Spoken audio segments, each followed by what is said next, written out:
And David fled from Naioth in Ramah, and came and said before Jonathan, What have I done? What is mine iniquity, and what is my sin before thy father, that he seeketh my life? And he said unto him, God forbid, thou shalt not die. Behold, my father will do nothing either great or small, but that he will shew it me. And why should my father hide this thing from me? It is not so. And David sware moreover, and said, Thy father certainly knoweth that I have found grace in thine eyes. And he saith, Let not Jonathan know this, lest he be grieved, but truly as the Lord liveth, and as thy soul liveth, there is but a step between me and death.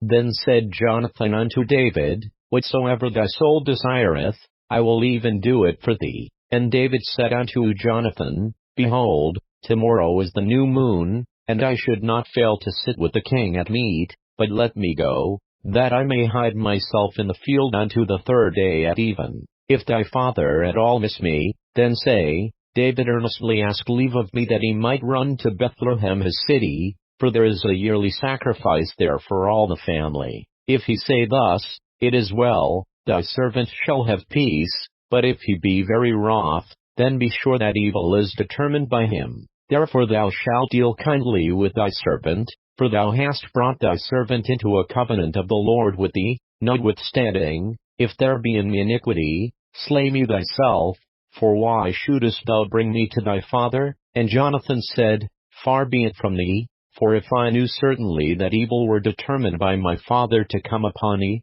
then would not I tell it thee? Then said David to Jonathan, Who shall tell me, or what if thy father answer thee roughly? And Jonathan said unto David, Come, and let us go out into the field. And they went out both of them into the field. And Jonathan said unto David, O Lord God of Israel, when I have sounded my father about tomorrow any time, or the third day, and, behold, if there be good toward David, and I then send not unto thee, and shew it thee, the Lord do so and much more to Jonathan. But if it please my father to do thee evil, then I will shew it thee, and send thee away, that thou mayest go in peace, and the Lord be with thee, as he hath been with my father. And thou shalt not only while yet I live shew me the kindness of the Lord, that I die not, but also thou shalt not cut off thy kindness from my house forever, no, not when the Lord hath cut off the enemies of David every one from the face of the earth. So Jonathan made a covenant with the house of David, saying, Let the Lord even require it at the hand of David's enemies. And Jonathan caused David to swear again, because he loved him, for he loved him as he loved his own soul. Then Jonathan said to David, Tomorrow is the new moon, and thou shalt be missed, because thy seat will be empty. And when thou hast stayed 3 days, then thou shalt go down quickly, and come to the place where thou didst hide thyself when the business was in hand, and shalt remain by the stone easel. And I will shoot 3 arrows on the side thereof, as though I shot at a mark. And, behold, I will send a lad, saying, Go, find out the arrows. If I expressly say unto the lad, Behold, the arrows are on this side of thee, take them, then come thou, for there is peace to thee, and no hurt, as the Lord liveth. But if I say thus unto the young man, Behold, the arrows are beyond thee, go thy way, for the Lord hath sent thee away. And as touching the matter which thou and I have spoken of, behold, the Lord be between thee and me forever. So David hid himself in the field, and when the new moon was come, the king sat him down to eat meat. And the king sat upon his seat, as at other times, even upon a seat by the wall. And Jonathan arose, and Abner sat by Saul's side, and David's place was empty. Nevertheless Saul spake not anything that day, for he thought, Something hath befallen him, he is not clean, surely he is not clean. And it came to pass on the morrow, which was the 2nd day of the month, that David's place was empty. And Saul said unto Jonathan his son, Wherefore cometh not the son of Jesse to meat, neither yesterday, nor today? And Jonathan answered Saul,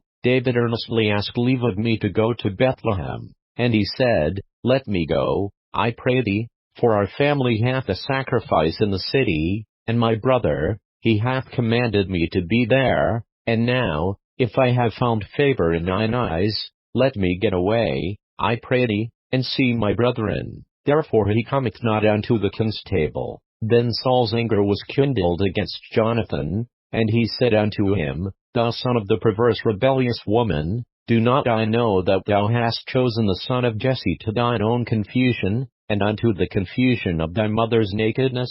For as long as the son of Jesse liveth upon the ground, thou shalt not be established, nor thy kingdom. Wherefore now send and fetch him unto me, for he shall surely die. And Jonathan answered Saul his father, and said unto him, Wherefore shall he be slain? What hath he done? And Saul cast a javelin at him to smite him, whereby Jonathan knew that it was determined of his father to slay David. So Jonathan arose from the table in fierce anger, and did eat no meat the second day of the month, for he was grieved for David, because his father had done him shame. And it came to pass in the morning, that Jonathan went out into the field at the time appointed with David, and a little lad with him. And he said unto his lad, Run, find out now the arrows which I shoot. And as the lad ran, he shot an arrow beyond him. And when the lad was come to the place of the arrow which Jonathan had shot, Jonathan cried after the lad, and said,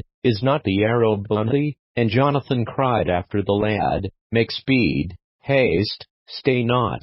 And Jonathan's lad gathered up the arrows, and came to his master. But the lad knew not anything, only Jonathan and David knew the matter. And Jonathan gave his artillery unto his lad, and said unto him, Go, carry them to the city. And as soon as the lad was gone, David arose out of a place toward the south, and fell on his face to the ground, and bowed himself 3 times, and they kissed one another, and wept one with another, until David exceeded. And Jonathan said to David, Go in peace, forasmuch as we have sworn both of us in the name of the Lord, saying, The Lord be between me and thee, and between my seed and thy seed forever. And he arose and departed, and Jonathan went into the city.